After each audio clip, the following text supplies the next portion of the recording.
हाय कृष्णा।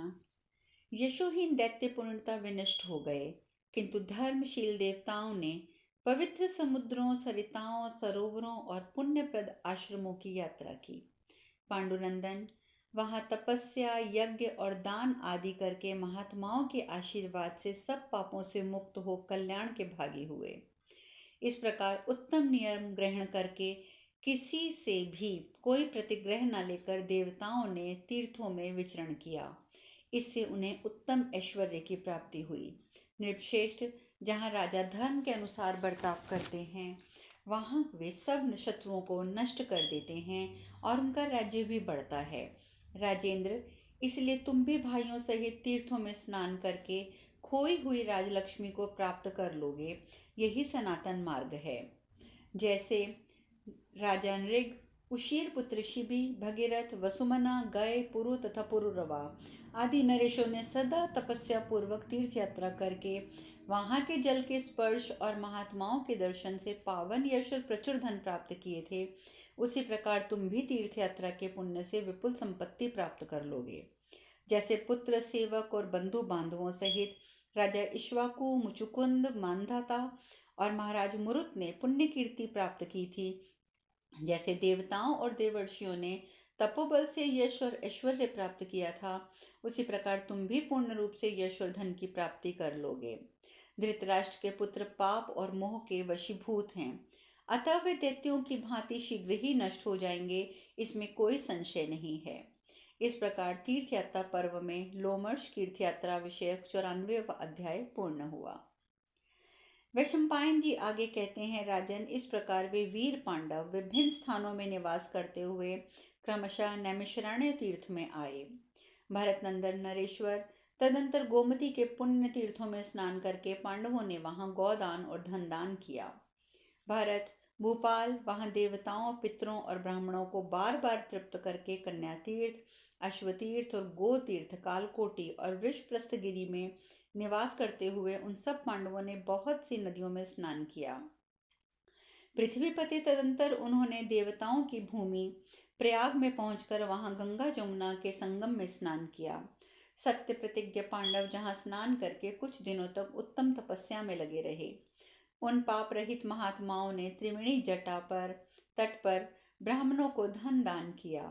भरत नंदन तत्पश्चात पांडव ब्राह्मणों के साथ ब्रह्मा जी की वेदी पर गए, जो तपस्वी जनों से सेवित है।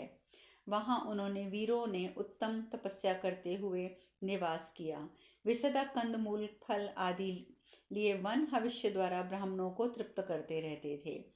अनुपम तेजस्वी जन्मेजय प्रयाग से चलकर पांडु पुण्यात्मा एवं धर्मज्ञ राजर्षि गय के द्वारा यज्ञ करके शुद्ध किए हुए उत्तम पर्वत में उपलक्षित यज्ञया तीर्थ में गए।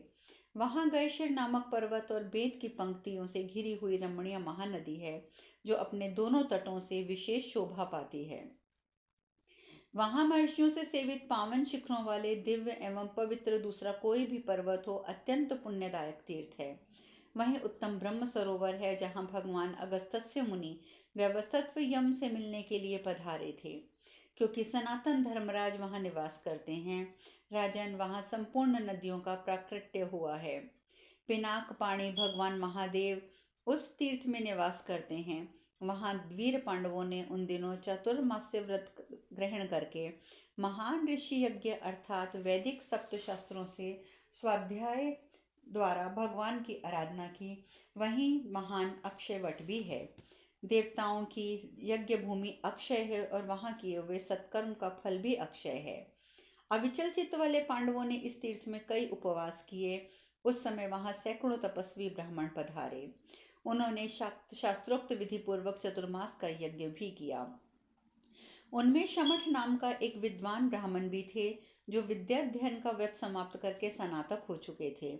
उन्होंने आजीवन ब्रह्मचार्य पालन का व्रत ले रखा था। राजन, शमठ ने वहां अमूर्तार्य के पुत्र महाराज गय की कथा इस प्रकार कही। शमठ बोले, भरत नंदन युधिष्ठिर अमूर्त गयारया में पुर गए राजऋषियों में श्रेष्ठ थे। उनके कर्म बड़े पवित्र एवं पावन थे। मैं उनका वर्णन करता हूँ, उसे ध्यान से सुनो। राजन, यहाँ राजा गय ने बड़ी भारी यज्ञ किया था। उसमें बहुत अन्न खर्च हुआ था और असंख्य दक्षिणा बांटी गई थी। उस यज्ञ में अन्न के सैकड़ों और हजारों पर्वत लगे हुए थे। घी के कई सौ कुंड, देही की नदियां बहती थीं। सहस्त्रों प्रकार के उत्तम उत्तम व्यंजनों की बाढ़ सी आ गई थी। याचकों को प्रतिदिन इसी प्रकार भोजन और दान दिया जाता था। राजन, अन्यान्य ब्राह्मण भी वहां उत्तम रीति से तैयार की हुई रसोई जीमते थे। भरत नंदन, उस यज्ञ में दक्षिणा देते हुए समय जो वेद मंत्रों की प्रतिध्वनि होती थी, उस वह स्वर्ग लोक तक गूंज उठती थी। उस वेद ध्वनि के सामने दूसरा कोई शब्द सुनाई नहीं देता था। राजन, वहां सब और फैले हुए पुण्यमय शब्दों से पृथ्वी, दिशाएं, स्वर्ग और आकाश परिपूर्ण हो गए। ये बड़ी ही अद्भुत बात थी। भरत श्रेष्ठ, उस यज्ञ में सब मनुष्य ये गाथा गाते रहते थे कि इस यज्ञ में देश देश के अनंत अत्यंत तेजस्वी पुरुष उत्तम अन्नपान से तृप्त हो रहे हैं। गाय के यज्ञ में लोग यही पूछते फिरते थे कि कौन कौन से ऐसे प्राणी रह गए हैं जो भी भोजन करना चाहते हैं। वहां खाने से बचे हुए अन्न के 25 पर्वत शेष रह गए थे। अमित तेजस्वी राजर्षि गय ने अपने यज्ञ में जो व्यय किया था वह पहले राजाओं ने कभी नहीं किया था और भविष्य में कोई दूसरा नहीं कर सकेगा, ऐसा भी संभव है। गय ने संपूर्ण देवताओं को हविष्य से भलीभांति तृप्त कर दिया। अब वे दूसरों को दिए हुए हविष्य को कैसे ग्रहण कर सकेंगे। जैसे लोक में बालू के कण, आकाश के तारे और बरसते हुए बादलों की जलधाराएं किसी के भी द्वारा भी गिनी नहीं जा सकती, उसी प्रकार गय के यज्ञ में दी हुई दक्षिणाओं की भी कोई गणना नहीं की जा सकती थी। कुरुनंदन, महाराज गय के ऐसे ही बहुत से यज्ञ इस ब्रह्म सरोवर के समीप संपन्न हुए। इस प्रकार लोमश तीर्थ यात्रा के प्रसंग में गय के यज्ञ का वर्णन विषयक 95वां अध्याय पूर्ण हुआ। वैशंपायन जी आगे कहते हैं, जन्मेजय, तदंतर प्रचुर दक्षिणा देने वाले कुंती नंदन राजा युधिष्ठिर ने गय से प्रस्थान किया और अगस्त्य आश्रम में जाकर दुर्जय मणिपति नगर में निवास किया। वहां वक्ताओं ने श्रेष्ठ राजा युधिष्ठिर से महर्षि लोमश से पूछा, ब्राह्मण अगस्त्य जी, यहाँ वातापी को किस लिए नष्ट किया? मनुष्यों का विनाश करने वाले उस दैत्य का प्रभाव कैसा था और महात्मा अगस्त्य के मन में क्रोध कैसे हुआ? लोमश जी ने कहा, कौरव नंदन, पूर्व काल की बात है। इस मणिपति नगर में इलवल नामक दैत्य रहता था। वातापी उसका छोटा भाई था। एक दिन दितिनंदन इल्लव ने एक तपस्वी ब्राह्मण से कहा, भगवान, आप मुझे एक ऐसा पुत्र दीजिए जो इंद्र के समान पराक्रमी हो। उन ब्राह्मण देवता ने इल्वन को इंद्र के समान पुत्र नहीं दिया। इससे वह असुर उन ब्राह्मण देवता पर बहुत कुपित हो उठा। राजन, तभी से इल्लव दैत्य क्रोध में भरकर ब्राह्मणों की हत्या करने लगा। वह मायावी अपने भाई वातापी को माया से बकरा बना देता था। वातापी भी इच्छा अनुसार रूप धारण करने में समर्थ था। वह क्षण भर में भेड़ और बकरा बन जाता था। फिर इल्लव उस भेड़ या बकरे को पकाकर उसका मांस रांधता और किसी ब्राह्मण को खिला देता। इसके बाद ब्राह्मण को मारने की इच्छा करता। इल्लव की में ये शक्ति थी कि वह जिस किसी को भी यमलोक में गए हुए प्राणी का नाम लेकर उसे बुलाता था, वह पुनः शरीर धारण करके जीवित दिखाई देता था। और उसी दिन वातापी दैत्य को बकरा बनाकर इल्लव उसके मांस का संस्कार किया और ब्राह्मण देव को धोखे से मांस खिलाकर पुनः अपने भाई को पुकारा। राजन, इल्लव के द्वारा उस स्वर में बोली हुई वाणी सुनकर वह अत्यंत मायावी ब्राह्मण शत्रु बलवान महादैत्य वातापी उस ब्राह्मण की पसली को फाड़कर हंसता हुआ बाहर निकल आया। राजन, इस प्रकार दुष्ट हृदय इल्लव दैत्य बार बार ब्राह्मणों को धोखे से भोजन कराकर भाई के द्वारा उनकी हिंसा करके हत्या कर देता। इसीलिए अगस्त्य मुनि ने वातापी को नष्ट किया था। इन्हीं दिनों अगस्त्य मुनि कहीं चले जा रहे थे। उन्होंने एक जगह पितरों को देखा जो एक गड्ढे में मुंह लटकाए हुए थे। तब उन उल्टे लटके हुए पितरों से अगस्त्य जी ने पूछा, आप लोग यहाँ नीचे मुंह किए कांपते हुए से लटक रहे हैं, ऐसा क्यों? यह सुनकर वेदवादी पितरों ने उत्तर दिया, संतान परंपरा में लोक की संभावना के कारण हमारी ये दुर्दशा हो रही है। उन्होंने अगस्त्य के पूछने पर बताया कि हम तुम्हारे ही पितर हैं, संतान के इच्छुक होकर इस गड्ढे में लटक रहे हैं। अगस्त्य, यदि तुम हमारे लिए संतान उत्पन्न कर सको तो हम इस नरक से छुटकारा पा सकते हैं। बेटा, तुम्हें ही सद्गति प्राप्त होगी। तब सत्य धर्मपरायण तेजस्वी अगस्त्य ने कहा, पितरों, मैं आपकी इच्छा पूर्ण करूंगा। आपकी मानसिक चिंता दूर हो जानी चाहिए। तब महर्षि अगस्त्य ने संतान उत्पत्ति की चिंता करते हुए अपने अनुरूप संतान के को गर्भ में धारण करने के लिए योग्य पत्नी का अनुसंधान किया, परंतु उन्हें अपने योग्य कोई स्त्री दिखाई नहीं देती थी। तब उन्होंने एक एक जंतु के उत्तमोत्तम अंगों का भावना संग द्वारा संग्रह करके उन सबको एक परम सुंदर स्त्री में निर्मित किया। उन दिनों विदर्भ राजपुत्र के लिए तपस्या कर रहे थे। महातपस्वी अगस्त्य मुनि ने अपने लिए निर्मित हुई वह स्त्री राजा को दे दी। उस सुंदरी कन्या का उस राजभवन में बिजली के समान प्रादुर्भाव हुआ। वह शरीर से प्रकाशमान हो रही थी। उसका मुख बहुत सुंदर था। वह राजकन्या दिनों दिन बढ़ने लगी। भरत नंदन राजा विदर्भ ने उस कन्या के उत्पन्न होते ही हर्ष में भरकर ब्राह्मणों को शुभ संवाद सुनाया। राजन, उस समय सब ब्राह्मण राजा का अभिनंदन करने लगे और कन्या का नाम लोपामुद्रा रख दिया गया। महाराज, उत्तम रूप धारण करने वाली राजकुमारी जल में कामलिनी और यज्ञ वेदी पर प्रज्वलित शुभ्र अग्निशिखा की भांति शीघ्रता पूर्वक बढ़ने लगी।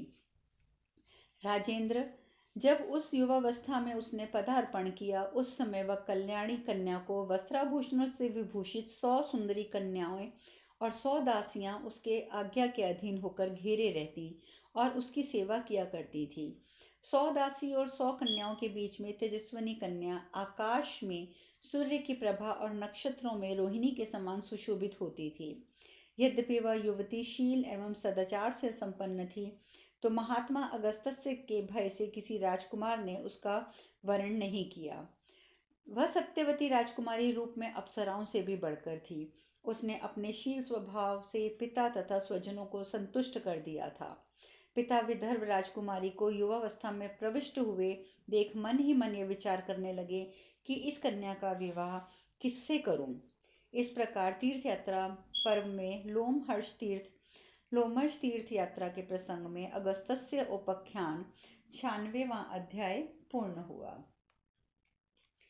लोमशजी कहते हैं, युधिष्ठिर, जब मुनिवर अगस्त्य जी को यह मालूम हो गया कि विदर्भ राजकुमारी मेरी गृहस्थी चलाने के योग्य हो गई है, तब वे विदर्भ नरेश के पास गए और बोले, राजन, पुत्रोत्पत्ति के लिए मेरा विवाह करने का विचार है। अतः महिपाल, मैं आपकी कन्या का वरण करता हूँ।